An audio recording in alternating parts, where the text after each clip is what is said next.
Fala galerinha, tudo bem? Deixa eu só ajustar minha luz aqui, eu acho que agora ficou melhor. Vamos para mais uma aulinha, vamos falar agora sobre impactos socioambientais na América anglo-saxônica, mais especificamente nas regiões aí de domínio de clima frio e polar. A gente sabe que a região que está aí mais no extremo norte aí do continente americano, é uma região aí que apresenta clima bastante frio, o que delimita uma ocupação aí populacional inferior a 1 habitante por quilômetro quadrado em toda a sua extensão ou na maior parte desse território. Mas o fato de não termos seres humanos nessa região aí polar e fria não significa que essa região não vai sofrer aí com impactos ambientais diretamente ligados à ação humana, tá?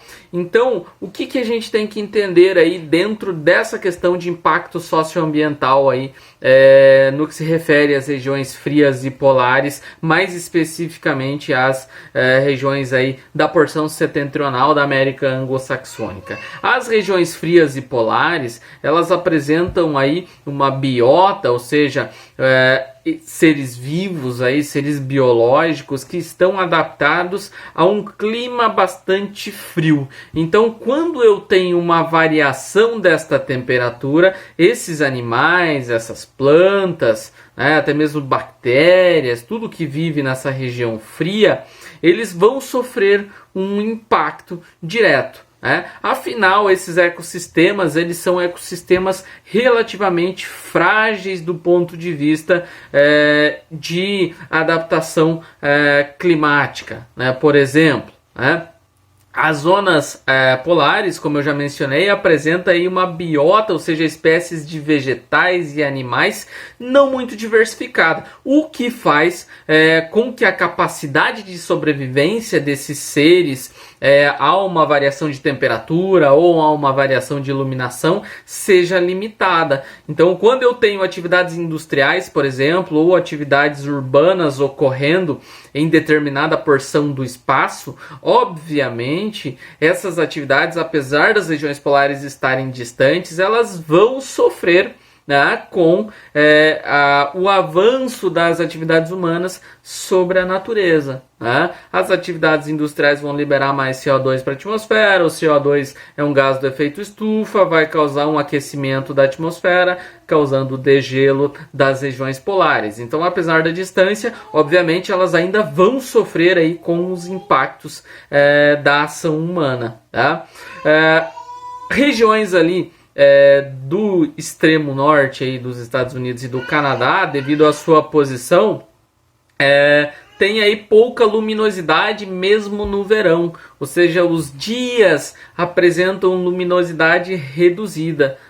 A posição sempre baixa do Sol aí durante as 24 horas do dia, por exemplo, por vários dias consecutivos, influi no comportamento dessas formas de vida que atuam aí sobre essa porção do espaço. E claro, se você tem uma alteração da luminosidade, uma alteração da temperatura, como eu falei, obviamente a capacidade adaptativa dessa vegetação ou desses animais vai ser alterada. Um exemplo clássico aí é a tundra, que é uma vegetação adaptada ao clima frio, formada basicamente por musgos e por líquens. Ela passa aí mesmo no verão por vários períodos de redução de luminosidade, o que a gente vai chamar aí de um período de sombras. E diante de uma radiação solar maior, a gente vai ter um impacto maior sobre essa vegetação. Então, sobre a pantanosa tundra do Ártico, por exemplo, no verão as sombras elas são mais longas diante da radiação aí solar, durante esse período. Entre outubro e fevereiro, mais ou menos ali, ocorre o oposto. Nós temos aí uma ausência dos raios solares, que vai criar aí uma noite mais longa nessas regiões. Nós temos aí na tundra um solo que a gente vai chamar de permafrost. O que é o permafrost? É um solo extremamente fértil, porém é um solo que fica congelado a maior parte do ano. Tá? E aí o que acontece? No verão você tem, apesar de um período curto de luminosidade e de os raios solares incidirem com menor intensidade, esse solo ele descongela uma boa parte dele, né? E é durante esse descongelamento que a vida floresce na tundra. E aí o que nós temos? As ilhas aí do litoral do Ártico, por exemplo, onde se desenvolve a tundra, elas apresentam aí um degelo, e nesse ambiente nós vamos ter aí a ascensão da vida, não só do ponto de vista da vegetação, mas também a ascensão da vida do ponto de vista da fauna, né? Então esse bioma, como eu já mencionei, ele se caracteriza por uma vegetação rasteira e alagadiça. Alagadiça por quê? Porque quando o gelo descongela ali no permafrost, ele vai criar um ambiente meio que pantanoso ali, né? E uma vez que esse gelo derrete, ele chega aí a uma espessura aí de meio metro. Por que o solo do permafrost é extremamente fértil? Porque uma região fria, né, ela tem reduzida decomposição, né?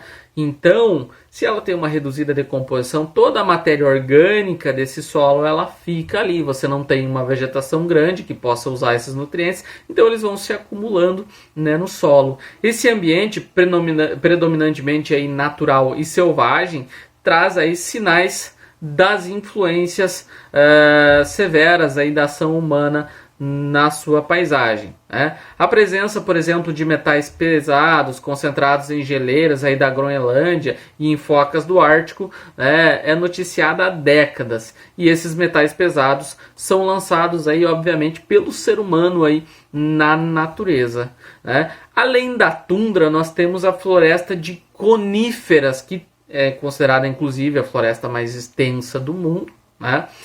A floresta de coníferas, por quê? Porque ela tem uma vegetação que tem um formato de cone. E por que tem esse formato de cone? Porque a vegetação ela se adaptou para que a neve não se acumule nos galhos, não gere peso e não quebre esses galhos. Uma outra característica da vegetação de coníferas é que são plantas que a gente vai chamar de aciculifoliadas.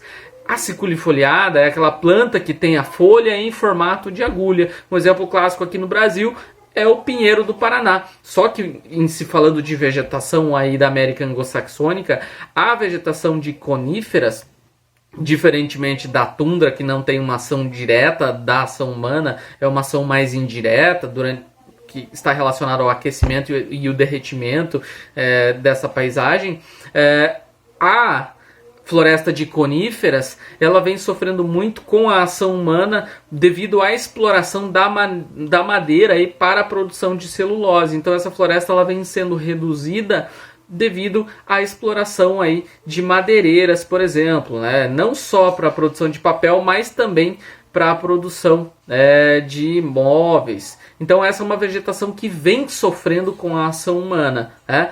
Outra vegetação que nós encontramos na América anglo-saxônica são as florestas temperadas, diferentes também das florestas de floresta de coníferas e diferente da tundra. A floresta temperada ela tem uma característica que são as 4 estações bem definidas. Se eu tenho 4 estações bem definidas, quer dizer que eu tenho um clima muito auspicioso, digamos assim, um clima muito bom. Então quer dizer que os seres humanos ocuparam a maior parte dessas regiões onde as florestas temperadas se encontravam.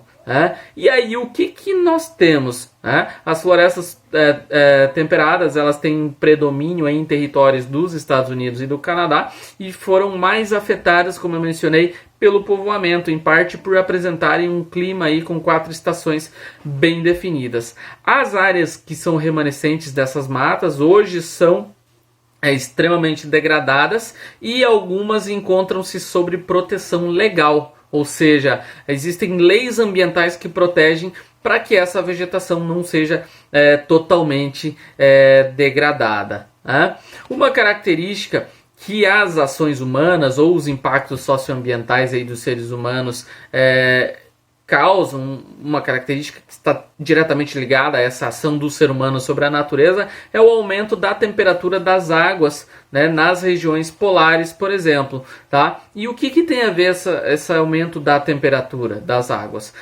Alguns cardumes de peixes em regiões ali como o litoral da Groenlândia, por exemplo, acabam procurando cada vez águas mais frias, abandonando certas regiões que eram exploradas por determinados grupos populacionais. E aí a gente, óbvio, que tem um problema aí diretamente ligado às sociedades, né? Então o aumento da temperatura atmosférica afeta as regiões glaciais mais do que qualquer outra no globo, derretendo as geleiras, aquecendo as águas, aquecendo a atmosfera, aumentando a incidência de luz solar, e tudo isso tem uma ação direta sobre essas regiões mais frias. Por um lado, a busca de águas mais frias, como eu mencionei, por certas espécies de peixes e crustáceos, tem provocado aí o desemprego e a redução da população em vilarejos da Groenlândia.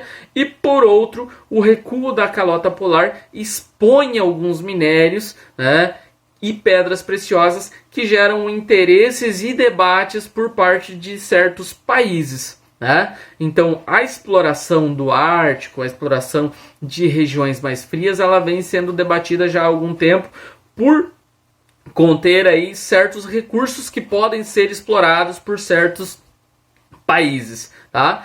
E claro que quando a gente fala de exploração econômica, as grandes nações elas estão aí sempre na frente, tá?